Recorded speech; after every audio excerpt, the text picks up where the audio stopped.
Halo Sobat Miskom, episode kali ini saya akan menceritakan sebuah cerita misteri yang judulnya Pocong Kuburan Keramat. Kejadian ini saya alami sekitar akhir bulan Juli 2016, di mana ketika itu kami ditugaskan menjadi mahasiswa KKN di salah satu desa di pesisir pantai Pangandaran. Cerita ini berawal ketika kelompok KKN kami yang berjumlah 10 orang menjadi tenaga sukarela di desa tertinggal di daerah Ciamis. Setelah sampai di sana, kami kemudian ditempatkan di salah satu rumah penduduk. Lalu kami dibawa ke kantor kepala desa. Di sana, kami diperkenalkan kepada seluruh perangkat desa dan bersilaturahmi dengan pemuka agama setempat. Di sela-sela perkenalan, kepala desa tersebut mengatakan, "Adik-adik jangan kaget, kalau di desa ini masih banyak hal-hal yang gaib dan supranatural. Di sini mah sudah biasa," ujar kepala desa itu sambil memperlihatkan botol-botol yang di dalamnya berisi barang-barang kiriman alias santet selama dia menjabat jadi kepala desa. Kami yang notabene orang kota dan awam dengan masalah begituan cukup kaget dan ketakutan juga mendengar informasi dari kepala desa itu.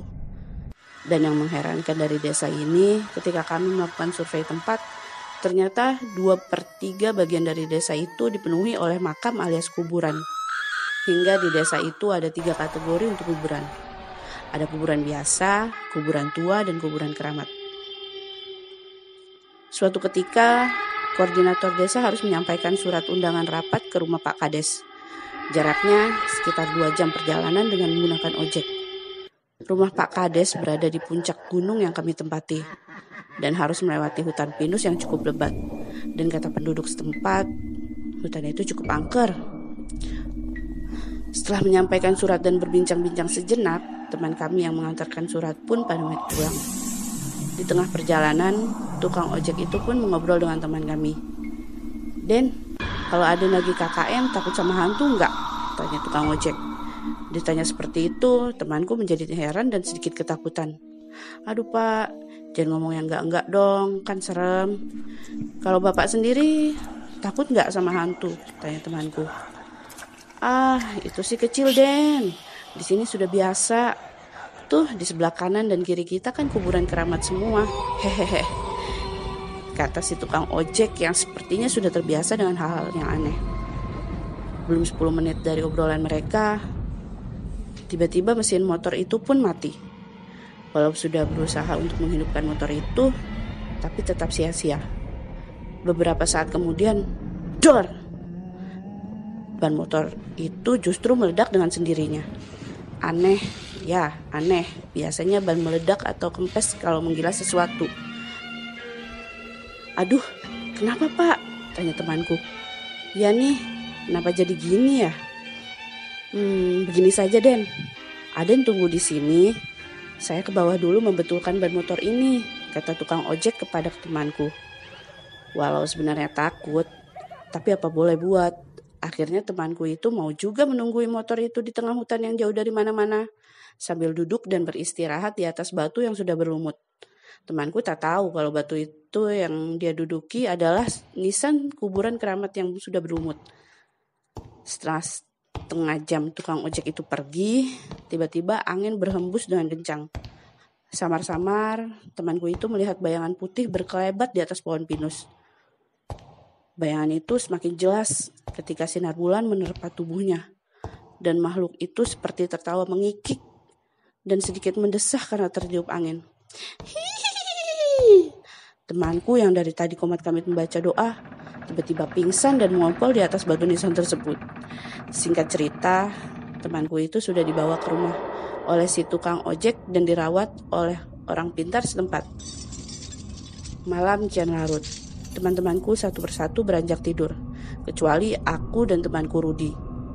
Kami mengobrol di beranda depan menghadap ke arah masjid tua dan kantor kepala desa yang di belakangnya dipenuhi kuburan. Jam itu menunjukkan pukul 1 dini hari.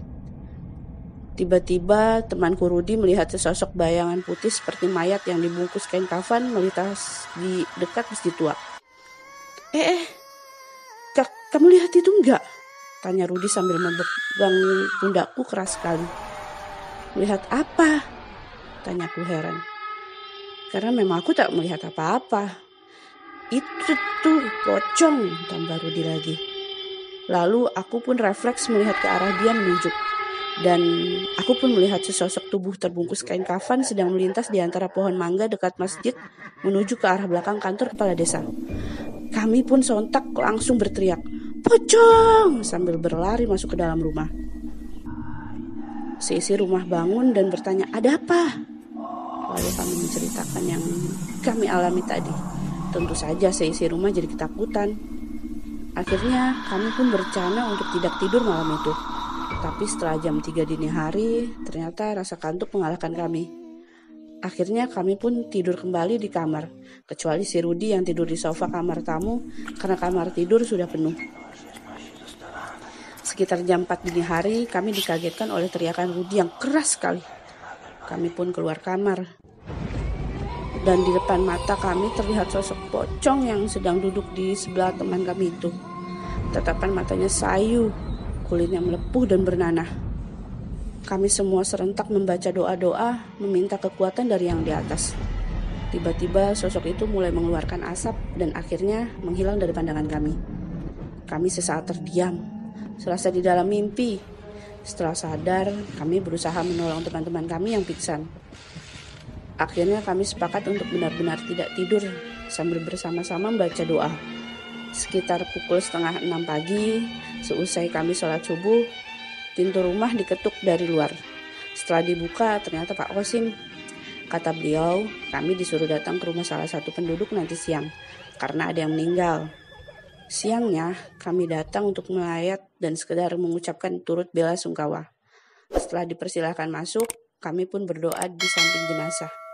Namun, betapa kagetnya kami setelah kami lihat orang yang meninggal itu, ternyata wajahnya sama persis dengan pocong yang kami lihat tadi malam. Sekian cerita misteri episode kali ini. Tunggu ya cerita misteri berikutnya.